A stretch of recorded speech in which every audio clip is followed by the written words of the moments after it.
Hi, it's Kirsten, and I have some news that is absolutely too wonderful to not share.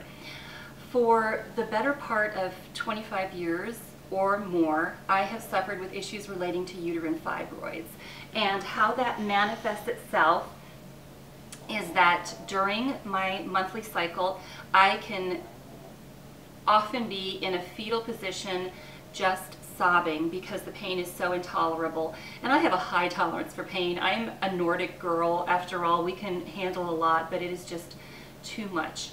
In addition, the elimination from my body during that time is out of control beyond words. It is in the form of large masses of clotted blood and fibrous tissue and matter, and there is nothing made that can contain what is going on with my body at that time. So I'm basically relegated to the house for 3 or 4 days, and I have my trash bag and my rag towels so as not to mess up the area where I'm sitting. It's horrendous. It's just absolutely horrendous. As of my most recent ultrasound, and I've been getting them for several years now to track the fibroids, my largest fibroid was the size of a cantaloupe, and according to my gynecologist, at the rate in which it was growing, it would soon be the size of a watermelon, and I would appear pregnant even though I'm not. I've been working with my gynecologist on different ways to help alleviate my issues, and everything we were trying seemed to take several months to a year to figure out if it was going to work. So about 5 years ago is when things got really dramatically worse as far as all my issues are concerned. So for a good 5 years we've been working on ways to fix my problem, and nothing had worked. So it was year in, year out of the same thing. The final result would be to have a hysterectomy, and I was just avoiding that for the obvious reasons. I didn't want to have surgery, who does? And my monthly cycle would end, and then I'd have several weeks of peace, and so I just procrastinated. I didn't want to inconvenience my clients by having to take 6 weeks off work for the recovery process, considering my job is a little bit physical. So I had just been living with it. About 6 months ago, I was driving home my regular route from the gym, which I do every day, and I passed an Episcopalian church, and I noticed something on their marquee, which has probably always been there, but I just noticed it for the first time, and it said Healing Eucharist, Wednesdays 10 a.m. And every day thereafter when I would drive by, I was kind of obsessed with that Healing Eucharist sign. I didn't really know what a Healing Eucharist was, but I said to God, are you prompting me about that? Because I just could not get it out of my head. I ended up calling the church. They told me about it, said I was welcome, and I went on December 3rd, 2014. I knew beyond a shadow of a doubt that God wanted me there on that day. I knew beyond a shadow of a doubt that God was going to heal me on that day. And when I went to the service, it was just beautiful. It was in a little side chapel. There were 6 of us in attendance, including the minister. It was very high church, which I'm rather unaccustomed to. The church I attend is much more fanatical. So we had a homily and some recitations. We took communion together. We were anointed on our heads with oil and prayed over. And it was just really, really beautiful. I do want to say that the healing that took place that day had nothing to do with that church, that minister, the communion, the anointing with oil.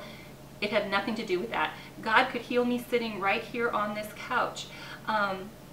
It was simply the way in which God used to show me things about his character and about healing and about his relationship with me and with others. It was almost this little secretive thing, this cute little church on a corner in Medford, New Jersey, and the whole experience that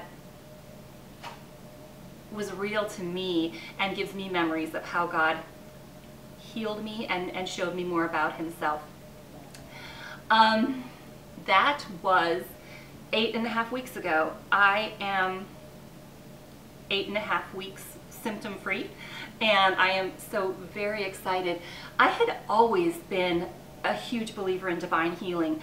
I grew up overseas in Africa with missionary parents, and one of the ways in which the Africans that we worked with anyway are blessed is that they are not encumbered by the fluff and the materialism and all the things that take over our lives here in the United States, and hence they are closer to God. It's easier to be closer to God, and they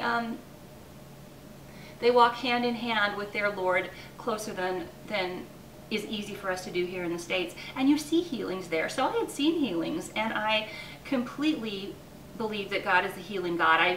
I read books about Catherine Kuhlman and her healing ministry, and I've always been huge on the whole thing that God heals. However, I'd never asked for it for myself. When I look back at it in retrospect, I think that I have a charmed life. I really do. And I think, man, Kirsten, you're not dying of cancer.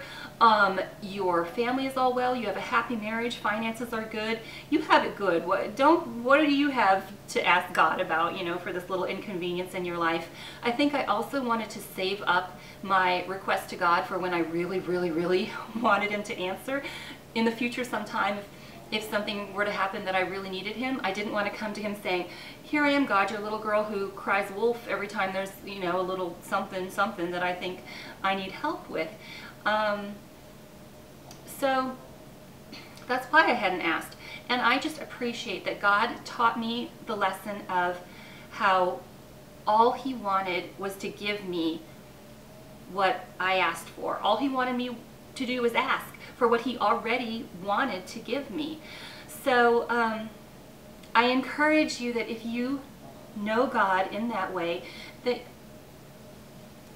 you step even further forward in your faith and in that relationship with him, where he is your constant, just as if he's sitting on the couch here next to me, your constant friend, the one who wants you to rely on him daily. If you don't know God in that way, I cannot express how much I hope that you will invite him to become a part of your life in that way. I can't fathom what I would do with him not being my friend, my confidant, my guide, my father, and now I can say as well, my healer.